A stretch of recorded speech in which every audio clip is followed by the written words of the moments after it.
gracias.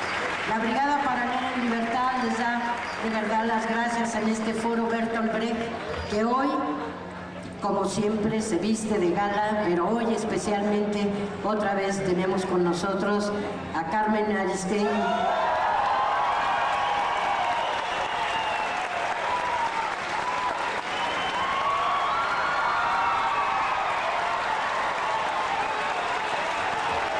Y que como siempre estará acompañada de Denise Dresser, de Sergio Aguayo y del doctor Lorenzo Meyer. Quiero decir que, bueno, en este Zócalo liberado, sí, le damos el micrófono a Carmen Aristegui y a sus acompañantes, porque ya que se lo quitaron de una radio, pues aquí que sepa ella que siempre va a estar abierto el micrófono para todos ellos y para cualquiera de nuestras ferias donde ustedes puedan escucharnos. Bueno, sin más, dejamos aquí a los invitados. Gracias, Paloma, gracias, Paco Ignacio, gracias a todas, a todos por estar aquí este día domingo. Estamos encantados de poder volver a este Zócalo, a esta feria, para leer en libertad, para estar con ustedes y para hablar de México, de México. Bueno, tenemos un montón de temas, tenemos un montón de cosas. Yo estoy feliz de estar con Lorenzo Meyer, con Denise Dresser, con Sergio Aguayo, con todos ustedes. Este equipo que formamos desde hace mucho tiempo y que nos hemos comunicado con ustedes de las maneras en que se ha podido. En la radio, en la televisión, en el Zócalo, donde se pueda, estamos con ustedes y felices de estar aquí en esta ocasión. Yo quisiera, Sergio, Lorenzo, Denise, iniciar este encuentro recordando a nuestro muy querido Miguel Ángel Granados Chapa. Se cumplen 5 años de que el maestro Granados Chapa no está con nosotros. Cómo extrañamos al maestro Granados Chapa, y este encuentro no puede dejar de mencionarlo. No podemos dejar de recordar su historia, su biografía, su huella. Este fin de semana, pues, estamos recordando estos 5 años de que se fue. Así que a su memoria, estoy segura que los 4 estamos de acuerdo precisamente en recordarlo. Cuánta falta nos hace esa inteligencia, esa agudeza, ese rigor. Por fortuna tenemos a Lorenzo, a Denise, a Sergio, pero desde luego estamos recordando con enorme cariño y respeto a Miguel Ángel Granados Chapa. Hablemos de México, hablemos de lo que está pasando en nuestro país. Tenemos un puñado de temas que nos pueden servir de estímulo para iniciar esta conversación. Me gustaría, Denise, iniciar contigo, si te parece, en un pequeño retrato del momento que vivimos. Entre que los Duartes, los Borges, los Padres, los gobernadores... ¿Quién dijo Peña? Solo alcanza para los gobernadores, hasta ahí va ya la cosa. Pero bueno, hablemos, Denise, de este momento que se vive, donde estamos en el estreno, casi estreno, de lo que sería un sistema nacional anticorrupción, y estos, llamémosle peces de medio calado, que son los gobernadores que están en fila india para ser procesados, como se puede observar en las últimas semanas. ¿Qué definición haces, Denise, del momento que vive México si tomamos eso como un punto de referencia? El tema de la corrupción, el tema de tener algunos casos de corrupción, que de alguna manera tendríamos que preguntarnos si alcanzan realmente para enfrentar un problema tan grande y sistémico como el que tiene México. Buenas tardes, gracias por acompañarnos en este espacio de libertad de los que quedan pocos. Apenas hace unos días fui a la entrega nacional del premio, a la entrega del Premio Nacional de Periodismo, donde la valiente periodista Laura Castellanos reveló que su reportaje sobre Apatzingán fue vetado por el Universal y por ello se publicó en el portal de Carmen Aristegui.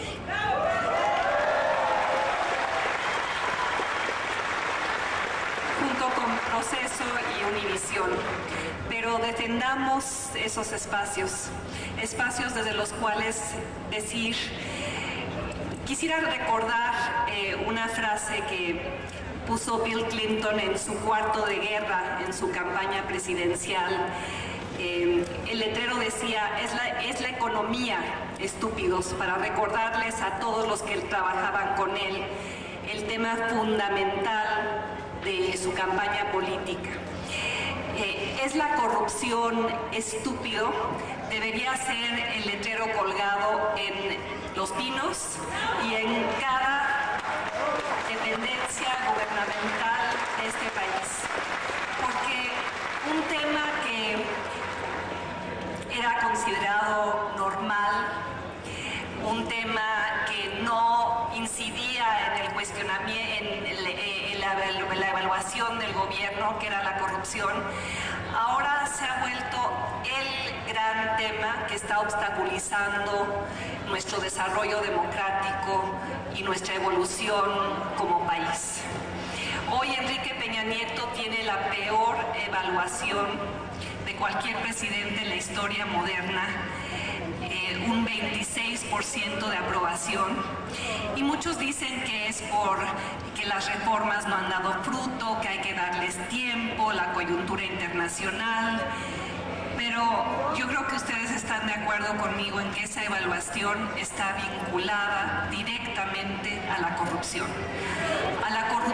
que el PRI no ve como algo que combatir, sino como una forma de gobernar, que ve como una forma de ejercer el poder que está vinculada directamente a su ADN, a su forma de vida, a su forma de concebir el poder como un lugar desde donde repartirse el botín. Y la historia es muy larga. Empieza en este sexenio con la Casa Blanca, pero atraviesa la Casa en Malinalco, atraviesa el Grupo IGA, OHL, transita por la familia San Román. Cada semana hay un nuevo escándalo. Y se nos dice que ahora el Sistema Nacional Anticorrupción va a ser el antídoto. Pues todavía no estoy dispuesta a cantar victoria, porque hace 3 meses que la Secretaría de la Función Pública no tiene titular. Todavía no se ha nombrado un fiscal anticorrupción y algunos de los nombres que suenan simplemente no cumplen con el perfil idóneo. Porque vemos el combate selectivo a la corrupción, pues quizá un gobernador como Duarte, a quien se le otorga graciosamente una licencia, pero no se le quita el fuero ni se le investiga. Y tantos casos pendientes que siguen ahí, incluyendo el de Humberto Moreira, el de Roberto Borge, el de Duarte en Chihuahua, y es algo que trasciende incluso al PRI. Ahí está el ejemplo de Padres. O sea, hemos visto la priización de los partidos de oposición que mimetizan las peores conductas del PRI en lugar de combatirlas. Y ante la ausencia de contrapesos, ante la ausencia de investigaciones independientes, ante la ausencia de un andamiaje institucional que combata la corrupción en lugar de solaparla, pues he ahí el desamparo, la zozobra, la sensación compartida por todos nosotros de que la vida pública se ha corrompido a lo largo del espectro ideológico. Ese Sistema Nacional Anticorrupción no va a funcionar si quienes están ahí no tienen absoluta autonomía, perfiles intachables, un presupuesto imprescindible. Increíble que en la asignación presupuestal los fondos que se quieren distribuir no se haya contemplado al Sistema Nacional Anticorrupción. cuando no se recorta el gasto en comunicación, en publicidad, en viáticos, en bonos, en sueldos. Y se nos ha querido hacer creer que la corrupción es un problema cultural. Enrique Peña Nieto y su gobierno son corruptos porque todos somos corruptos. Mandémosle el mensaje de que somos mejores que nuestra clase política y no tenemos el gobierno que nos merecemos.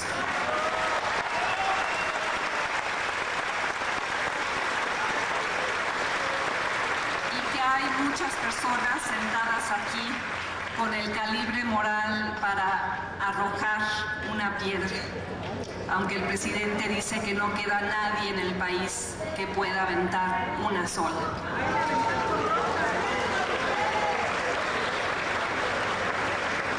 Lo que sí queda claro es que el Sistema Nacional Anticorrupción no va a funcionar eficazmente si no hay presión desde abajo, si no hay presión para que las instituciones realmente tengan personas al frente, recursos necesarios, arquitectura institucional que asegure la independencia, porque ¿de qué va a servir tener fiscales sojuzgados, fiscales que resulten ser pues una versión facsimilar de Virgilio Andrade? Entonces, la encomienda es también para nosotros, ser muy vigilantes, ser muy exigentes y entender que el Sistema Nacional Anticorrupción es solo un primer paso y que van a faltar muchos para llamar a rendir a cuentas a este gobierno que, en mi opinión personal, por los casos de Ayotzinapa, Nochixtlán, Ostula, Tlatlaya y Tanuato, debería acabar en la Corte Penal Internacional. Gracias.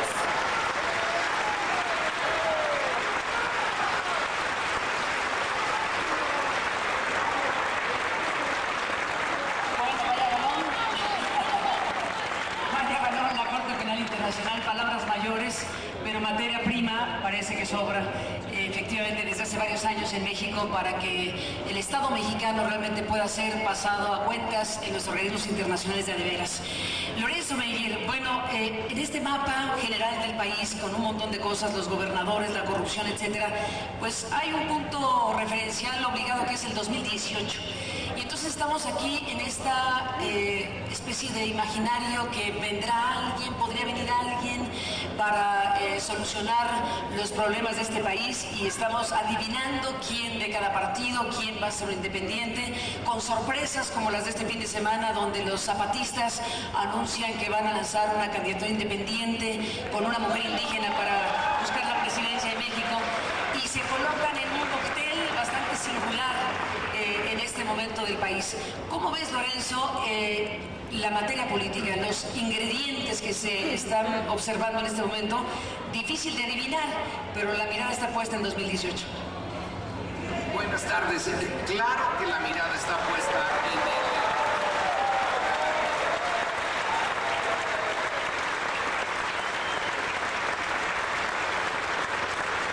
La mirada está puesta en el 2018 porque las coyunturas electorales históricamente han abierto, al menos en el siglo XX y lo que llevamos del siglo XXI, han abierto una posibilidad de movilización legítima, y después de todo la caída de Porfirio Díaz se hace a través del inicio de una movilización por la elección de 1910. Si tenemos que seguirle viendo cuándo ha habido coyunturas interesantes en el país, no todas tienen que ver con el cambio en la presidencia, el cambio electoral, pero una buena parte de ellas sí lo son. Por ejemplo, la elección de Cárdenas, algo que nadie esperaba. Esperaban ver ahí a un joven general más o menos sumiso a Plutarco Elías Calles, Y esa coyuntura abrió la posibilidad de que al menos por un sexenio la Revolución Mexicana fuera auténticamente una revolución, un cambio social.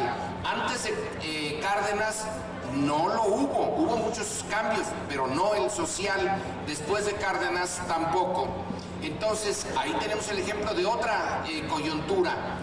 La de 1988, vaya que sí fue importante. Ahí se vio el momento en que el PRI se desfonda, en que tiene que recurrir a lo que había recurrido siempre, al fraude, pero de una manera más descarada. El 88 es el principio de lo que creímos que era el fin del sistema priista.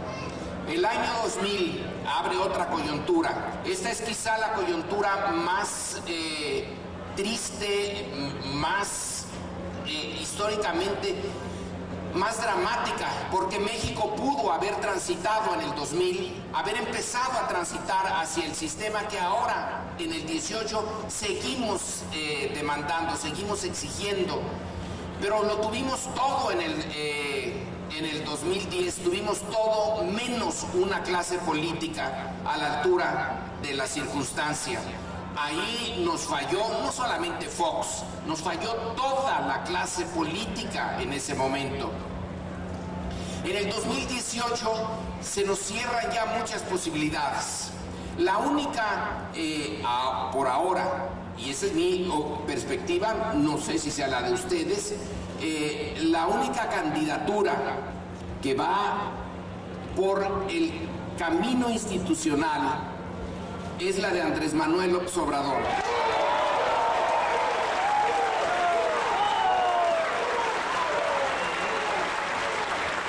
Pero hay que reconocerle que Andrés se ha desgastado. Hay que reconocer que nosotros como mexicanos no hemos producido otras, no ha salido de nosotros otras figuras similares, otras fuerzas similares. Estamos dependiendo enormemente de una persona. Cuando a Andrés literalmente le falló el corazón, ¿quién podía haberlo sustituido? ¿Dónde estaba el líder alternativo? ¿Dónde estaba el movimiento que, independientemente del líder, empuja a la sociedad mexicana para enfrentarse a una serie de problemas y de fuerzas enormemente difíciles de echar fuera? El PRI se va a defender con uñas y dientes, y el PAN ya tiene, ya está preparando el camino para volver. Estos dos, el PAN que nos dejó en la estacada, bueno, ahora tiene ya su candidato.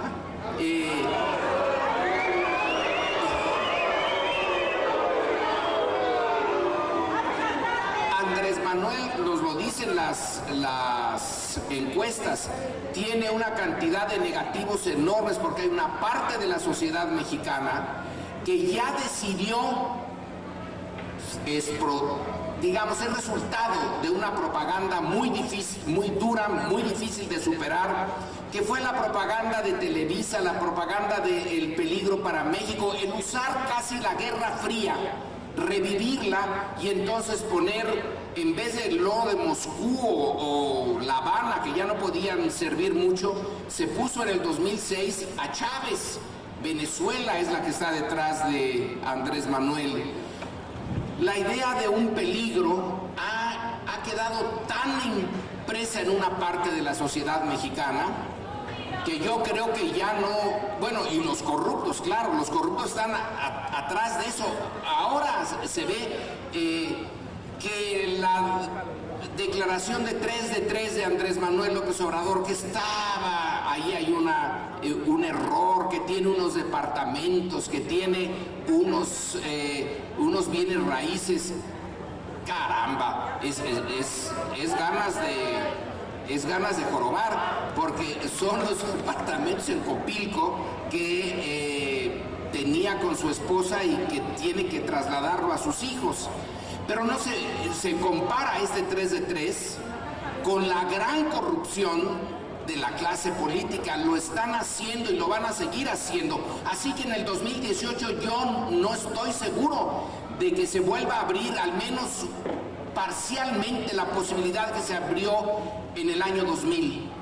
Ese momento que se desperdició, un desperdicio histórico que está en la cuenta del PAN y de Fox, pero que no quieren ni siquiera eso reconocer, no pueden reconocerlo. Nosotros como sociedad estamos muy indefensos porque las estructuras para poner en la presidencia a alguien en el 2018 están realmente muy guardadas por quienes tienen ahora el ejercicio del poder político, del poder económico y yo diría que incluso hasta del poder religioso. Está una combinación que necesitaríamos de una especie de insurrección electoral similar a la de 1988. Así salir en contra de todas las y fuertes, muy fuertes estructuras, intereses e instituciones. Es difícil, Carmen. Tú propones el 2018 y yo también estoy pensando en eso casi todo el tiempo.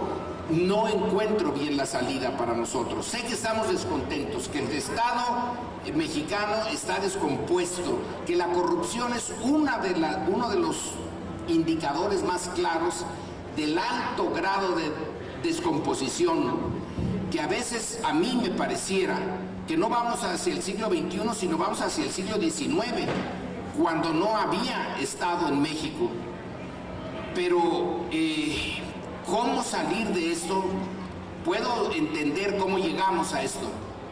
Me cuesta trabajo ser optimista y ver el camino más o menos luminoso hacia una recuperación de la legitimidad y la eficacia del sistema político mexicano.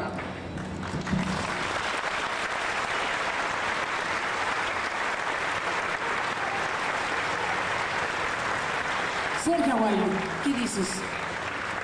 2018.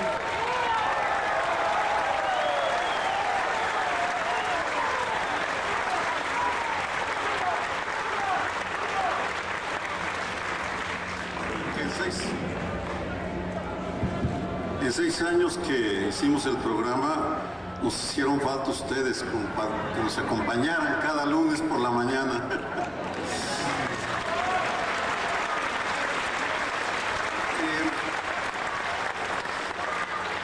Voy a unir varias ideas para dar una explicación o una opinión que se ancle en lo que dijeron anteriormente, a partir de un hecho indudable que la historia con mayúsculas se hace con esas historias con minúsculas, y el día de hoy estamos haciendo historia, aunque no lo parezca, aunque no sea tan evidente. ¿Por qué nos corrieron? Regresemos. Porque el equipo de Carmen Aristegui denunció un acto de corrupción o un gigantesco conflicto de interés. Aún no sabemos qué fue la Casa Blanca o cuál fue el papel del presidente de la República, Enrique Peña Nieto. Lo ignoramos. Simplemente hay la verdad legal a la que nadie le cree, vamos, simplemente, pero ahí está, que lo exoneraron, y está la verdad histórica que pone signos de interrogación extraordinariamente severos sobre la gestión del presidente, de su esposa, de Luis Videgaray, en fin. ¿Qué significa esto para ligarlo con el 2018? Lorenzo, tú hablabas del 2010, de 1910 y del 88. Lo tomo desde otro ámbito. En 1910 la revolución nace por la consigna de la no reelección. Ese era el espíritu de la época, la sociedad en aquel momento, eso era lo que demandaba. De la misma manera, el 88 fue un canto de cisne de una revolución que agonizaba y que Cuauhtémoc Cárdenas intentó revitalizar, ligándola con la herencia del movimiento del 68, que era la democratización, la transparencia, la rendición de cuentas. Fue una fusión de dos movimientos históricos, uno, la Revolución Mexicana auténtica, la de Cárdenas, y otra, la del movimiento del 68, que exigía alto a la represión, respeto a la libertad de expresión.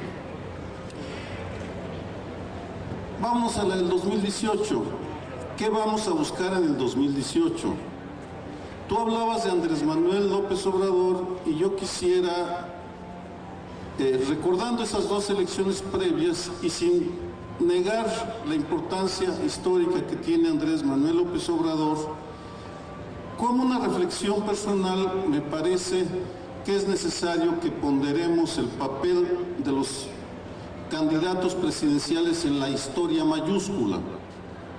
Es decir, sin menospreciar de ninguna manera las preferencias de cada uno de ustedes o de nosotros, me parece que el 2018 deberíamos reflexionar sobre la necesidad de que la sociedad se convierta en protagonista de una elección, no solo en las urnas, sino que asume un protagonismo que gradualmente empieza a entender, porque en los temas que yo trabajo, derechos humanos, seguridad, víctimas, o en los que he estado trabajando los últimos años más bien, es clarísimo que en el momento en el cual el Estado es incapaz de protegernos frente a la inseguridad generada por el crimen organizado y sus cómplices al interior del Estado, y en el momento en el cual el Estado es incapaz de proteger a las víctimas, empieza a salir la sociedad como protagonista de la historia y surge el Movimiento por la Paz con Justicia y Dignidad y los movimientos de desaparecidos, Fundec, Funden en Coahuila y tantos otros en todo el país. ¿A qué voy con esto para aterrizarlo? Para ligarlo con lo que se había dicho. Creo que es el momento de darle importancia a los candidatos y candidatas y darle mayor protagonismo, mayor importancia al trabajo de la sociedad organizada. Puede sonar muy etéreo lo que estoy diciendo, pero lo voy a aterrizar para terminar en la frase de Enrique Peña Nieto de quien esté libre de culpa que tire la primera piedra, refiriéndose a la corrupción. Por supuesto que es una lectura muy simplista del Evangelio, porque en el Evangelio se refería a la moral privada y en aquellos años sí a las adúlteras las lapidaban y las ejecutaban de esa manera, pero estamos en el siglo XXI, ese tipo de ética no procede. Él quería compartir o justificar el comportamiento de la clase política al decir que quien tire la primera, que todos somos responsables. Las estadísticas no lo demuestran. Si uno revisa las estadísticas es clarísimo. Alrededor de una tercera parte sí tolera la corrupción, pero 2/3 partes no la toleran. Termino ligándolo con este programa. En los últimos años nos han golpeado, nos han demandado y han hecho todo lo que han podido para callarnos. Lo han intentado, pero fracasaron. No nos han callado y aquí estamos.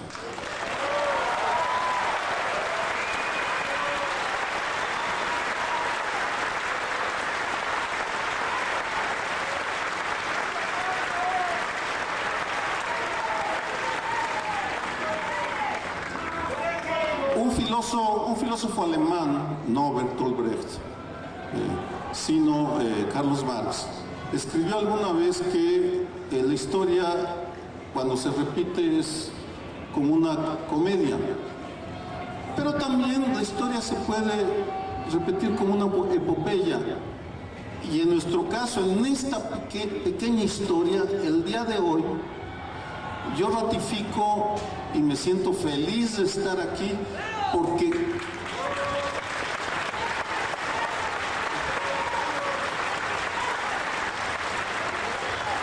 me alejo un poco del papel de académico, analista que tenemos que tomar en una mesa para decir, señores, señoras, somos más los decentes que los delincuentes.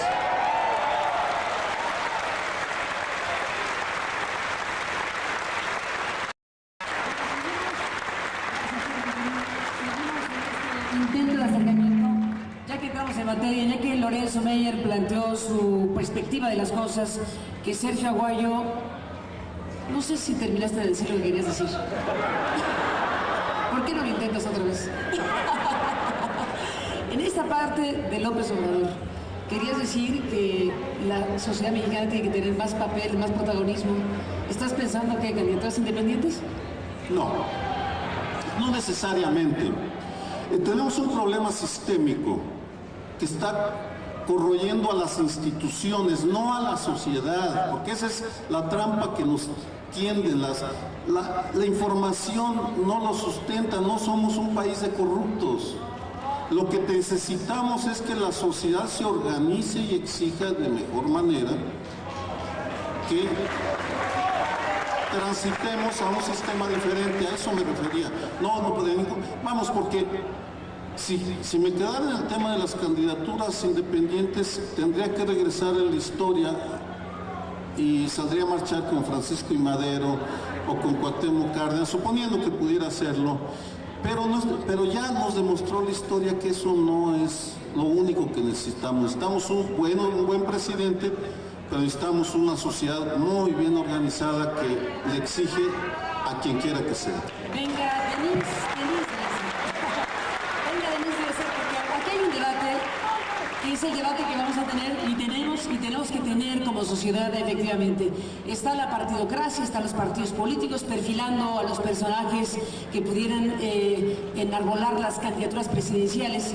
Desde luego, no solo es la presidencia lo que está en juego, por este país que es presidencialista hasta la médula, creemos que lo que ocurra con la presidencia va a determinar todo, y en buena medida sí.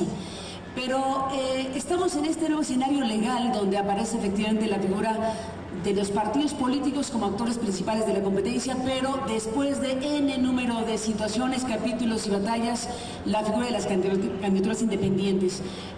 La propia Denise, que nos dejaste con la duda. Si sí, si no, si a lo mejor te lanzas, si a lo mejor te lanzas. La interrogante la tenemos ahí atravesada, así que di lo que quieras. ¿Cómo fue aquello? Yo creo que en algún momento vislumbramos, muchos de quienes las empujamos desde el 2007, a las candidaturas independientes como un acicate, un catalizador, algo que podría sacudir a la clase política de su autocomplacencia, algo que podría insertar al debate público temas que los partidos políticos no quieren tocar. El problema es que desde entonces lo único que han hecho los partidos al reconocer la amenaza que son las candidaturas independientes es alzar aún más las barreras de entrada.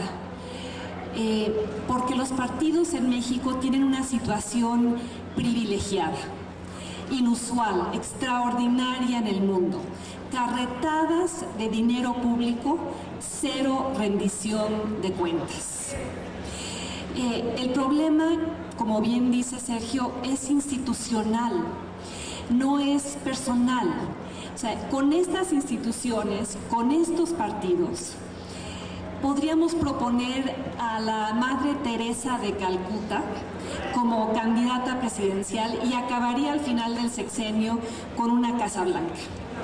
Porque los incentivos están creados para enriquecerte, para ver al gobierno como un lugar para repartirse el botín, porque no hay sanción, porque no hay instituciones que vigilen, porque, insisto, no hay contrapesos. las candidaturas independientes se vislumbraban como un contrapeso quizá muy idealista. Pero desde que empezaron a surgir, hemos visto cómo han perdido lustre. Primero, pues porque para mí en la elección en la que ganaron independientes, el único verdaderamente independiente era Pedro Kumamoto, con una agenda ciudadana, con un equipo joven, irreverente, propositivo, trabajando de la mano con Wikipolítica.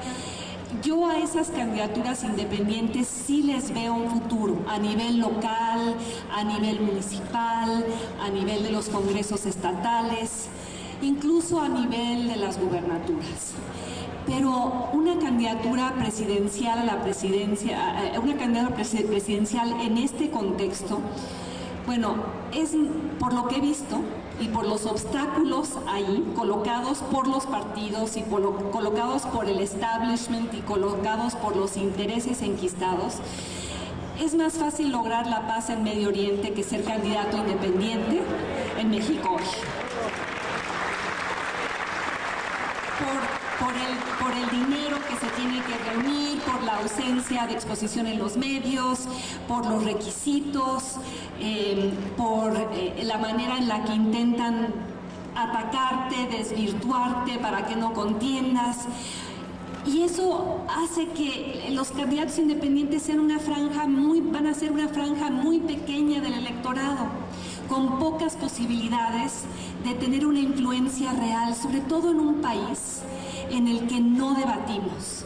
Porque lo que me motivaba a mí a decir, bueno, voy a entrarle al ruedo, era decir, bueno, que me pongan a debatir con todos los candidatos presidenciales, que haya 20 debates sobre temas que ellos no van a querer tocar, desde la Casa Blanca hasta la guerra de Felipe Calderón, hasta la guardería ABC, hasta la izquierda e Iguala, y problemas de corrupción que involucran a incluso miembros de Morena. O sea, seamos honestos. Pero ante esa imposibilidad de debatir, porque no quieren debatir y no van a crear una cultura del debate en los próximos años, pues las candidaturas independientes, ¿qué pueden ofrecer más allá que el nombre y el prestigio para que te hagan picadillo en el camino? Y ante eso, pues prefiero seguir hablando y escribiendo y ojalá motivando, y no ser Juana de Arco y acabar quemada en leña verde de aquí al 2018.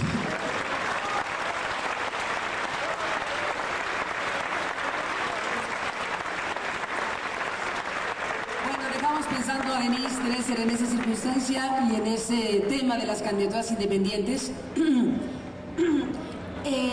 Están los partidos, están las candidaturas independientes, los que pudieran lanzarse al ruedo con esta nueva posibilidad legal en México, y están esos otros grandes factores de poder que, si bien no están en la boleta, están en la boleta. Los medios de comunicación y muy particularmente las grandes televisoras. ¿Qué cosa es Peña Nieto sino una criatura de la televisión? ¿Qué cosa es el hoy presidente de México sino una inversión política de la televisión que llegó a una candidatura inevitable después de una exposición y posicionamiento atípico, excedido desde las pantallas de televisión durante el tiempo que fue gobernador del Estado de México y el tiempo en que duró como candidato presidencial hasta llegar al punto de llegar a Los Pinos de regreso con el PRI?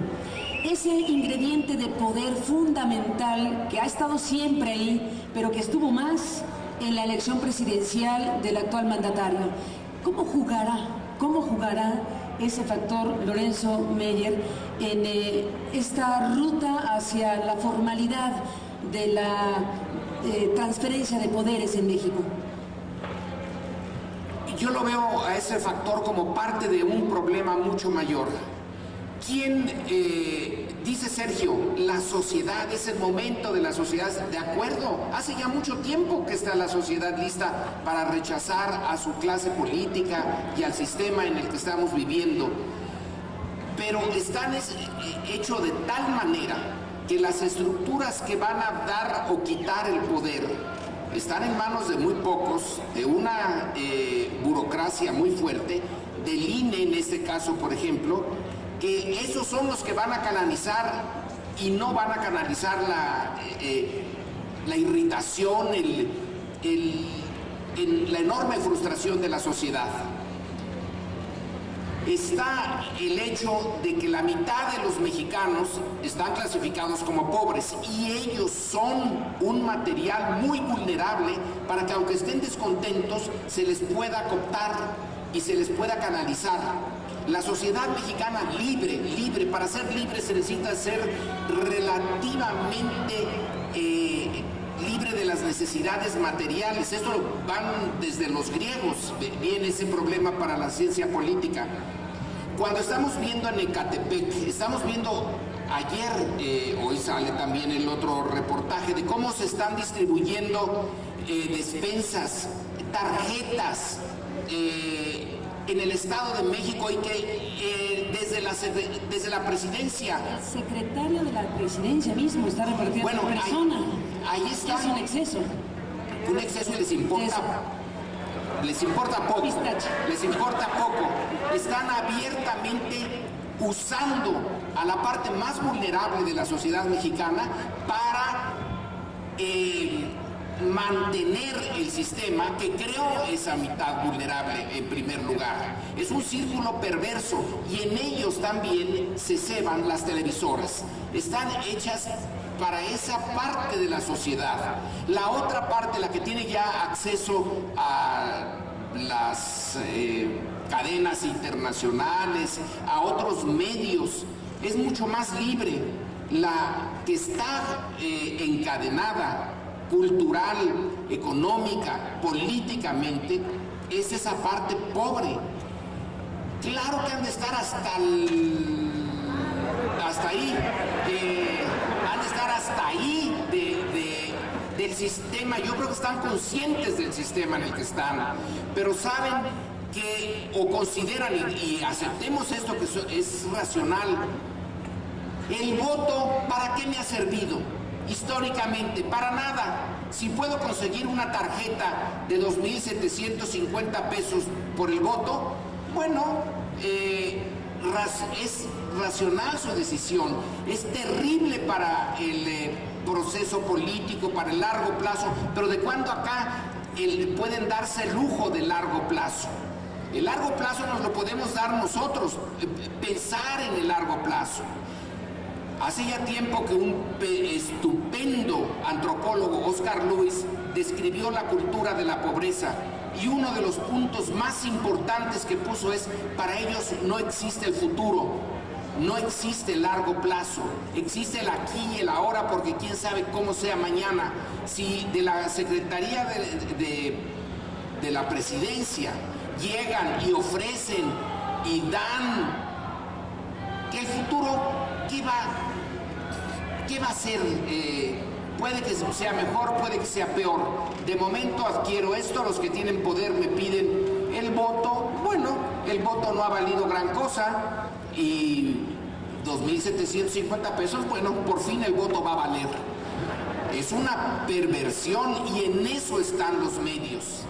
En eso están los medios. Los otros, los medios alternativos, las conexiones que tenemos ahora con los celulares, con todo esto del internet, eso ofrece una enorme libertad, pero para una parte de los mexicanos que tienen acceso a eso. La otra se está quedando anclada en un pasado, y es ese pasado el que están explotando para mantenerse en el futuro. Es un drama el que estamos viviendo. En otra época se diría, es que solo la revolución puede hacer explotar esto, porque las inercias en que estamos metidos, pero ahora ya hasta las revoluciones pasaron de moda. Ya no hay revoluciones. O puede suceder lo que en el mundo árabe, que llega la primavera árabe y ¡zas!, es destruida por las fuerzas que crearon todo el malestar, son capaces de volverlo a destruir. Tiene razón Sergio, es la sociedad mexicana, pero ¿cómo se puede expresar una sociedad tan dividida? Si estuviéramos un poquito más homogéneos, si fuéramos más similares los extremos, pero estamos tan distanciados, podemos entender desde aquí, desde esta feria de libros, desde el Zócalo, cómo se vive y se ve el universo político mexicano, por ejemplo, de los rarámuri, que están siendo ya cooptados por el narcotráfico. Es tan maldita digamos, es la maldición de haber sido una colonia de explotación. Tenemos todavía que estar cargando con la herencia colonial. Nos dividieron para poder gobernar esos 300 años. El siglo XIX no sirvió gran cosa para lanzarnos hacia otro estadio superior.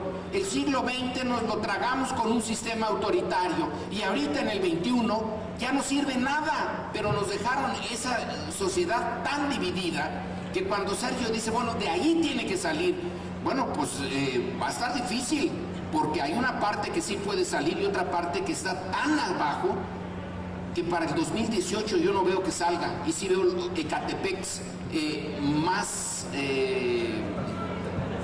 más frecuentes en lo que viene de aquí al 18, y van a comprar lo más que puedan del voto. ¿Quién va a ganar?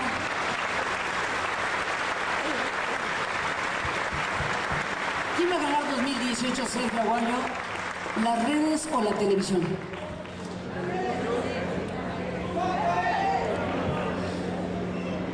Regreso a los clásicos para alusiones personales, como dirían en la Cámara de Diputados. Si Lorenzo y yo fuéramos diputados, diría, pido la palabra para alusiones personales.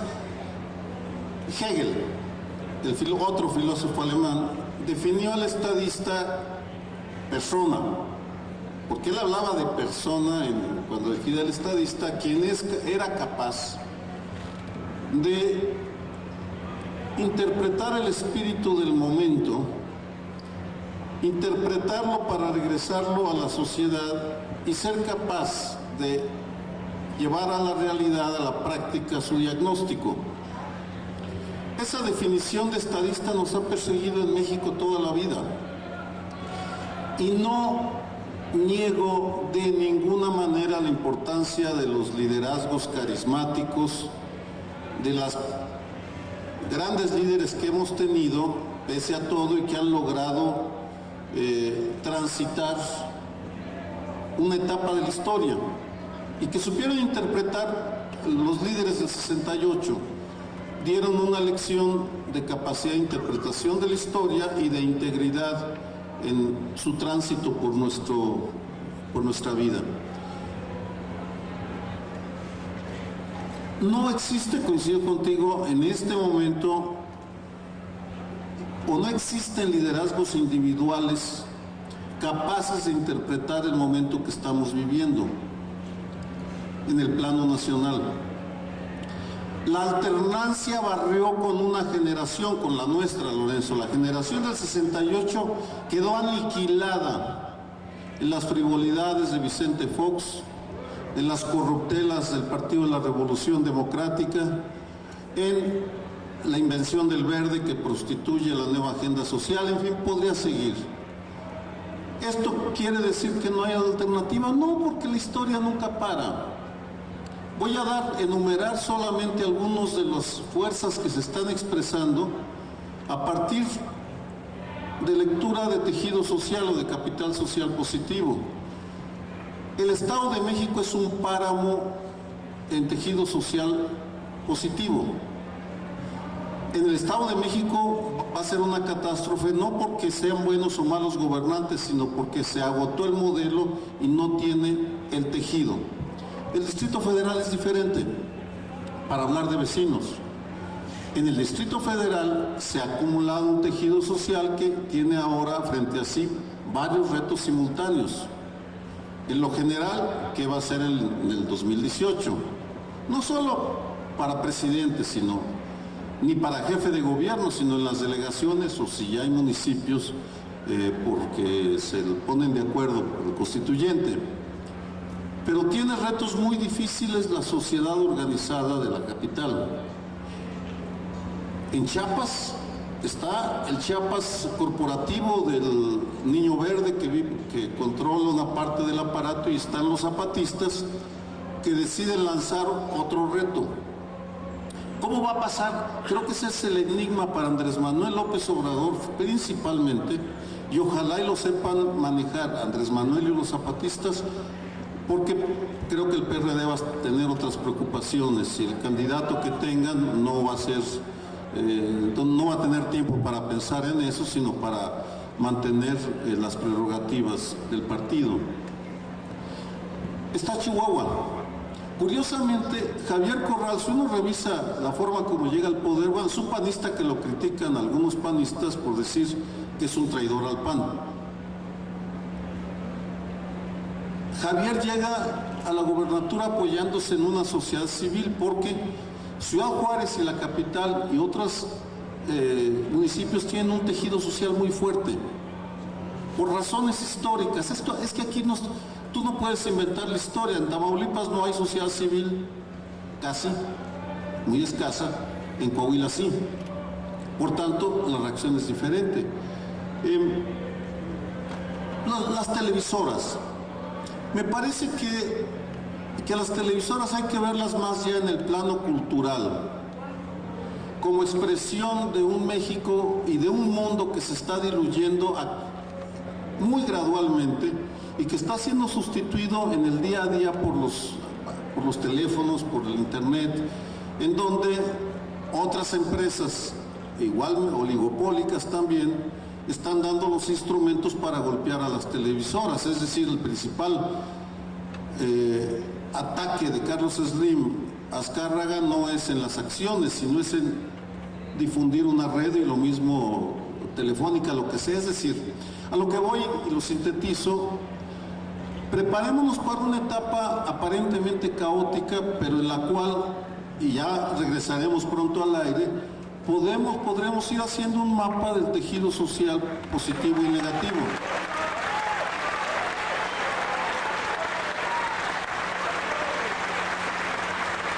Porque, y lo voy a decir no para complacerles a ustedes ni sentirnos bien nosotros, si hemos sobrevivido es por la sociedad organizada y consciente.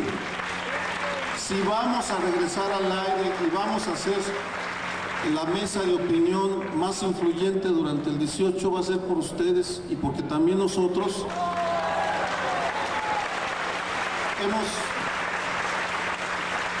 dado muestras de congruencia y consistencia.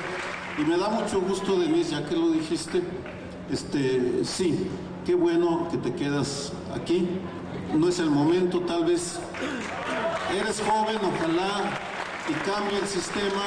Y gentes como tú deberían estar en la vida pública, pero en el 2018 tenemos que atrincherarnos para defender lo que tenemos y servir a la sociedad organizada y consciente con este tipo de discusiones, en los cuales, como verán, pues jalamos retazos o para recordar a nuestro queridísimo Miguel Ángel Granados Chapa con su cajón de sastres. Somos sastres.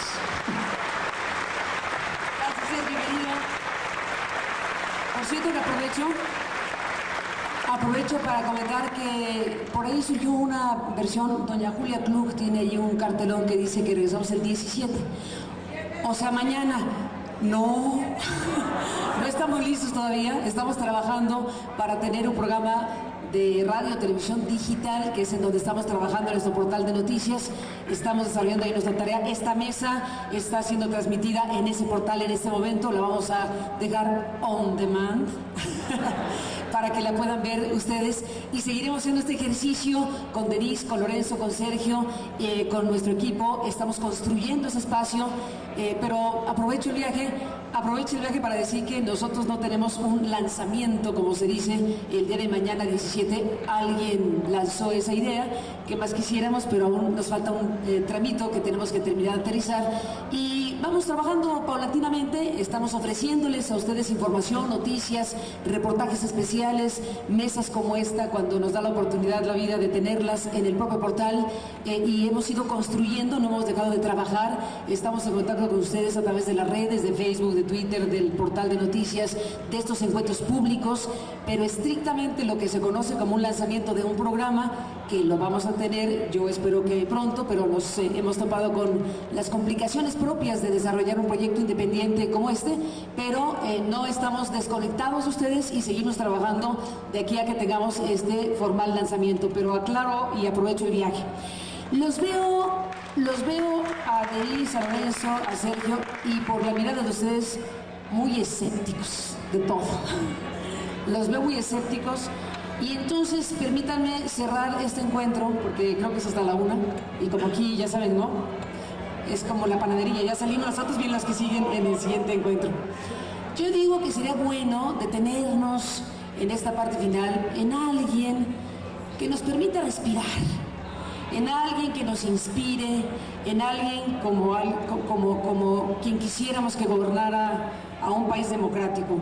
Alguien que sea agradable, simpático, preparado, que esté a la altura de la circunstancia, que hable bien del país que representa.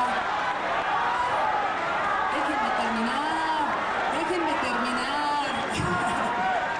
Alguien que tenga una mirada firme, respetuoso de los derechos humanos, respetuoso de los derechos fundamentales, respetuoso de los derechos de las mujeres, de la libertad de expresión, alguien que tenga la inteligencia política suficiente para gobernar un país.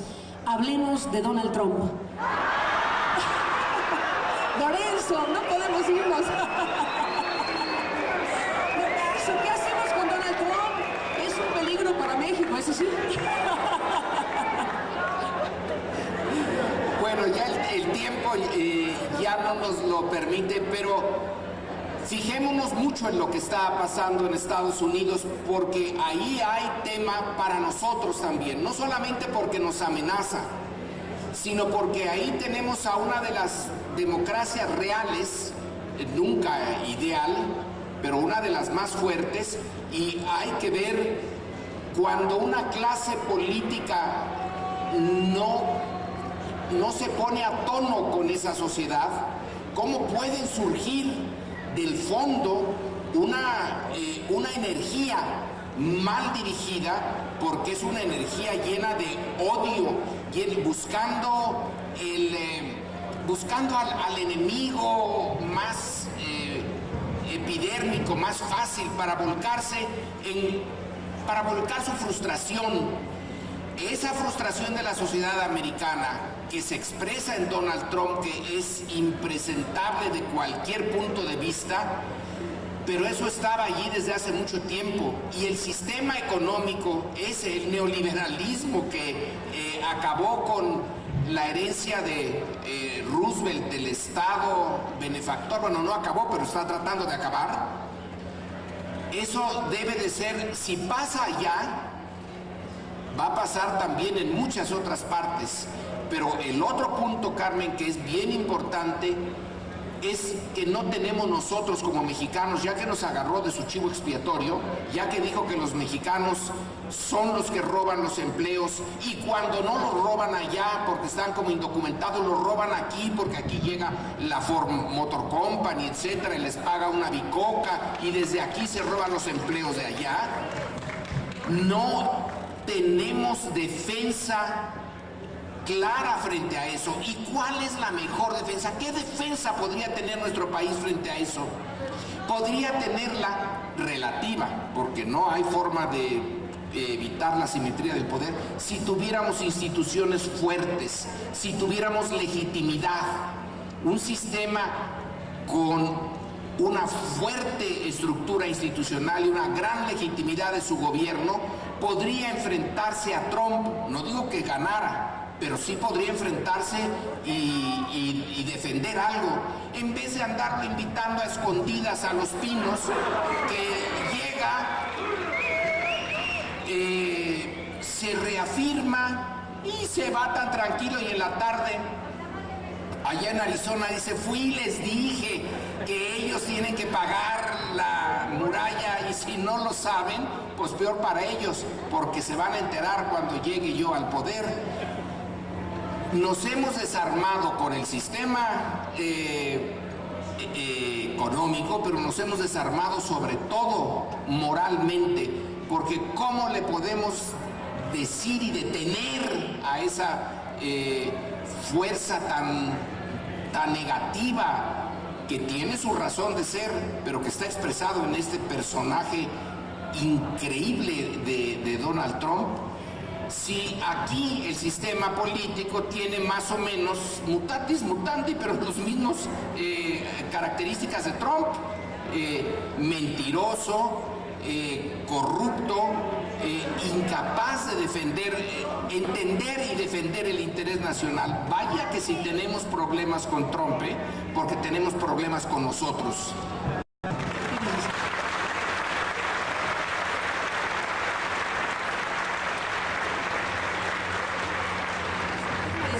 Lorenzo, nos queda aquí 2 minutos, 3 minutos, una última recta, pero Lorenzo Meyer se despide porque va a otra mesa, aquí mismo, con la revista Proceso, a quien les mandamos un saludo por sus 40 años. Felicidades a Proceso, felicidades Lorenzo, que alcanzamos después. Gracias, Lorenzo.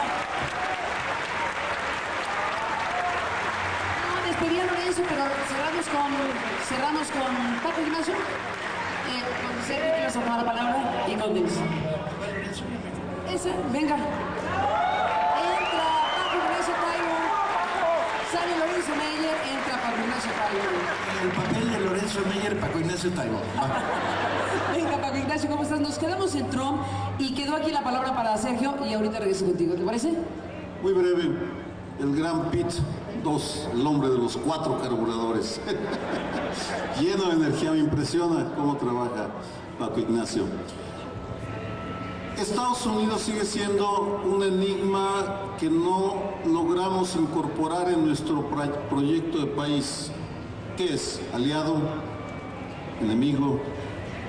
Realmente, cuando Carlos Salinas decidió en el 91 exactamente que iba a haber un tratado de libre comercio, invirtió una tesis histórica que sostenía que Estados Unidos era el enemigo implícito de la soberanía. Esa era la tesis que nació de la derrota de la guerra con la intervención estadounidense de 1846-47.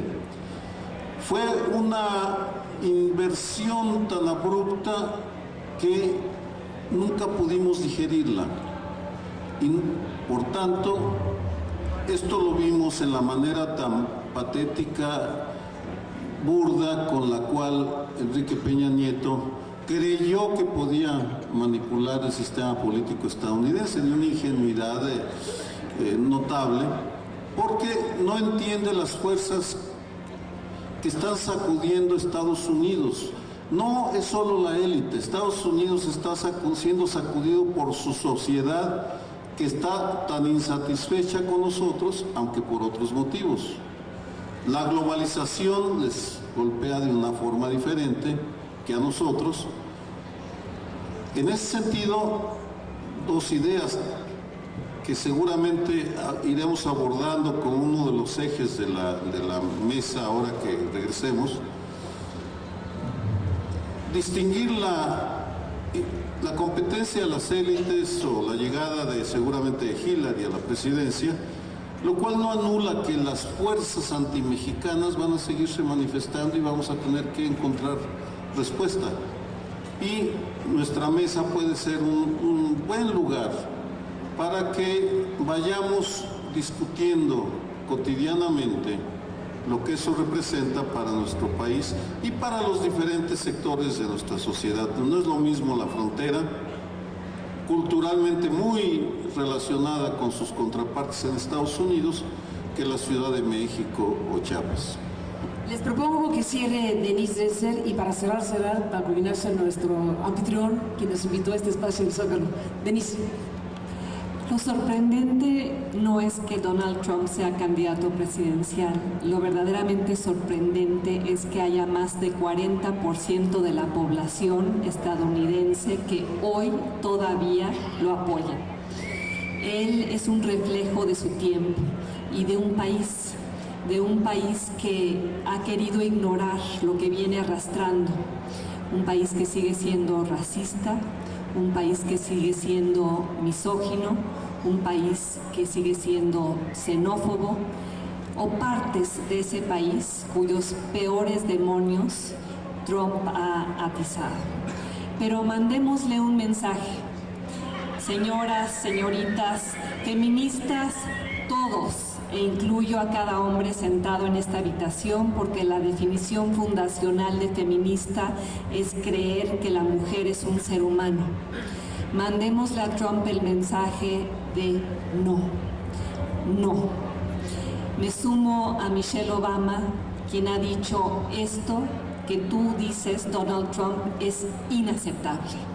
Nos quiere regresar a una era en la cual las mujeres eran algo y no alguien. Algo que podía ser amenazado, tocado a tientas, acorralado sexualmente. Nos quiere regresar a los tiempos cavernícolas en los cuales era permisible abusar de una mujer. Le decimos desde México, Donald Trump, no. Porque hemos peleado demasiado para nuestros derechos fundamentales y fundacionales, como para permitir que un hombre que no los comparte simplemente los arrebate. El mensaje para Donald Trump de las mujeres de México y del mundo es no.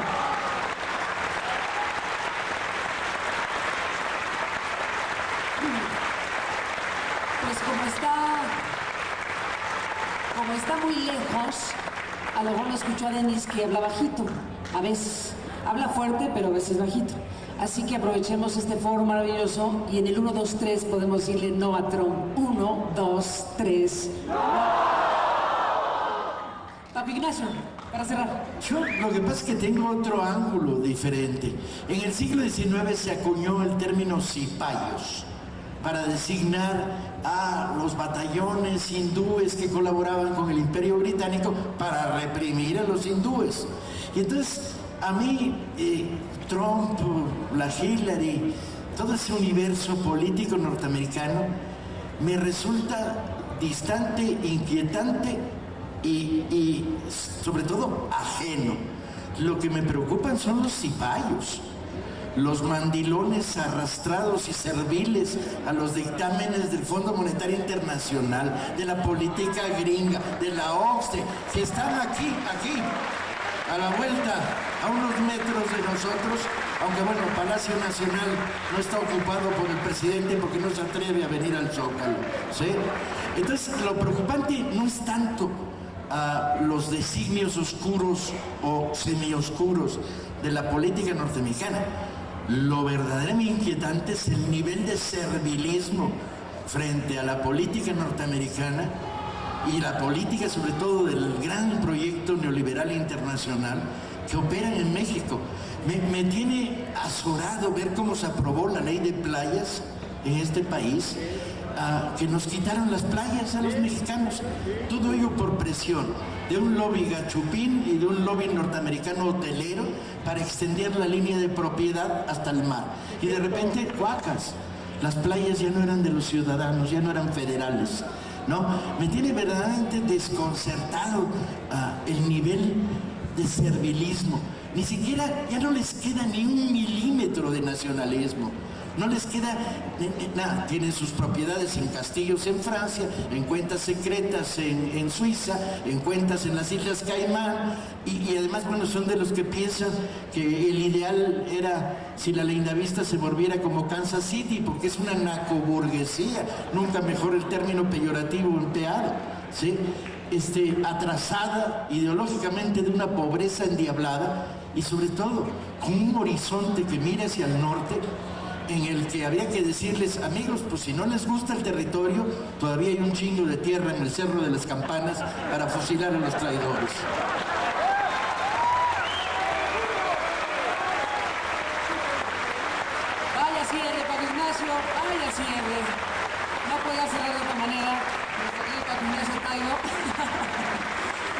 Pues gracias a todas, gracias a todos, gracias Sergio Aguayo, gracias Denise Dresser, gracias Lorenzo Meyer, Pablo Ignacio, Paloma, a los que han organizado esta Feria Internacional del Libro en Zócalo 2016. Un gusto, una alegría inmensa estar con ustedes esta tarde. Un abrazo muy fuerte para todas y para todos. Hasta la próxima.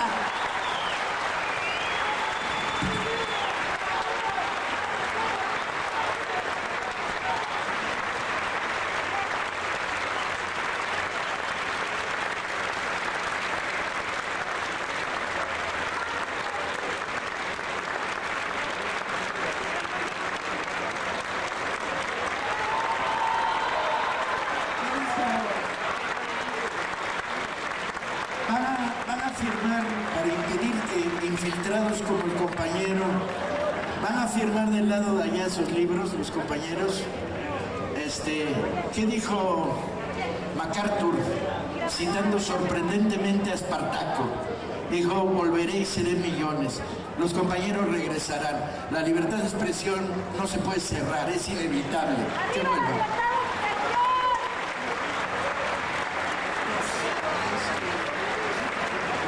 Gracias a todas, a todos por estar aquí este día domingo.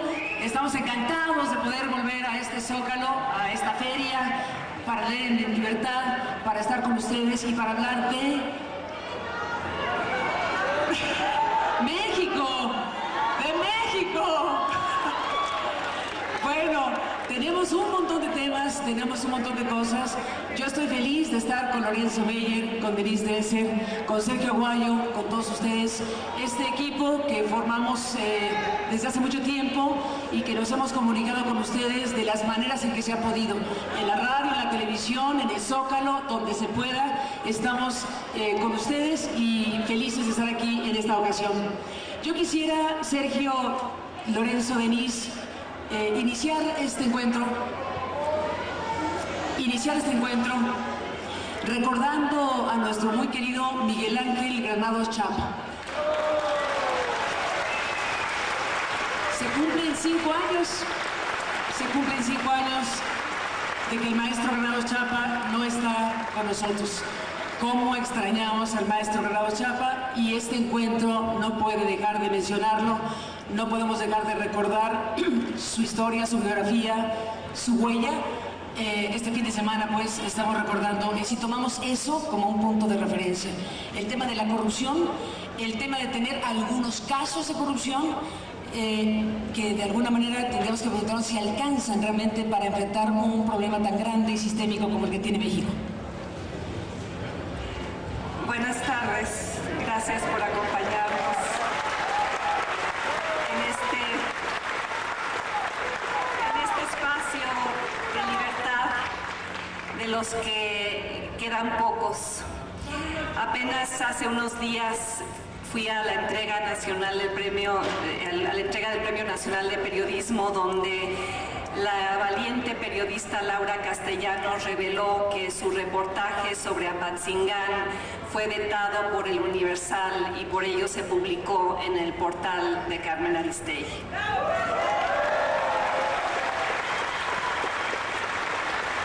Junto con Proceso y Univisión.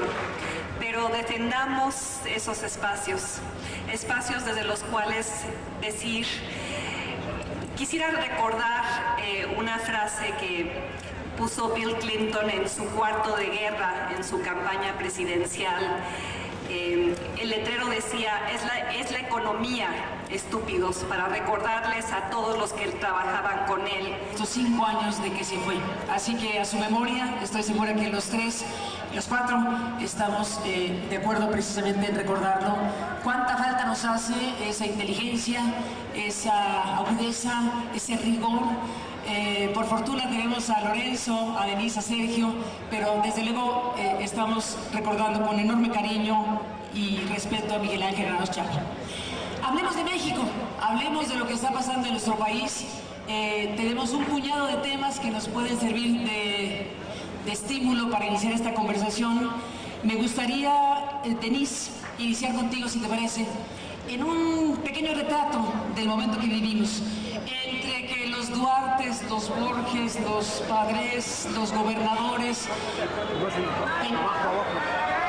¿Quién dijo Peña? Solo alcanza para los gobernadores. Hasta ahí va ya la cosa. Pero bueno, hablemos, Denise, de este momento que se vive, donde estamos en el estreno, casi estreno, de lo que sería un sistema nacional anticorrupción. Y estos, llamémosle peces de medio calado, que son los gobernadores que están en fila india para ser procesados, como se puede observar en las últimas semanas. ¿Qué definición haces, Denise, del momento que vive México? Gracias. La Brigada Paralela en Libertad les da de verdad las gracias en este foro Bertolt Brecht, que hoy, como siempre, se viste de gala, pero hoy especialmente otra vez tenemos con nosotros a Carmen Aristegui.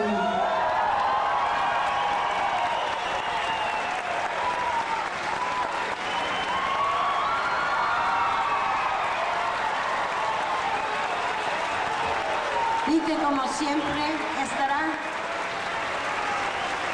acompañada de Denise, de Sergio Aguayo y del doctor Lorenzo Meyer. Quiero decir que, bueno, en este zócalo liberado, sí, le damos el micrófono a Carmen Aristegui y a sus acompañantes, porque ya que se lo quitaron de una radio, pues aquí que sepa ella que siempre va a estar abierto el micrófono para todos ellos y para cualquiera de nuestras ferias donde ustedes puedan escucharnos. Bueno, sin más, dejamos aquí a los invitados. Gracias, Paloma. Gracias, Paco Ignacio.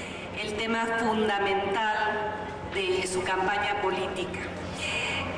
¿Es la corrupción estúpido? Debería ser el letrero colgado en Los Pinos y en cada dependencia gubernamental de este país. Porque un tema que era considerado normal, un tema que no incidía en el cuestionamiento, en la evaluación del gobierno, que era la corrupción, ahora se ha vuelto el gran tema que está obstaculizando nuestro desarrollo democrático y nuestra evolución como país. Hoy Enrique Peña Nieto tiene la peor evaluación de cualquier presidente en la historia moderna, un 26% de aprobación, y muchos dicen que es porque las reformas no han dado fruto, que hay que darles tiempo, la coyuntura internacional, pero yo creo que ustedes están de acuerdo conmigo en que esa evaluación está vinculada directamente a la corrupción que el PRI no ve como algo que combatir, sino como una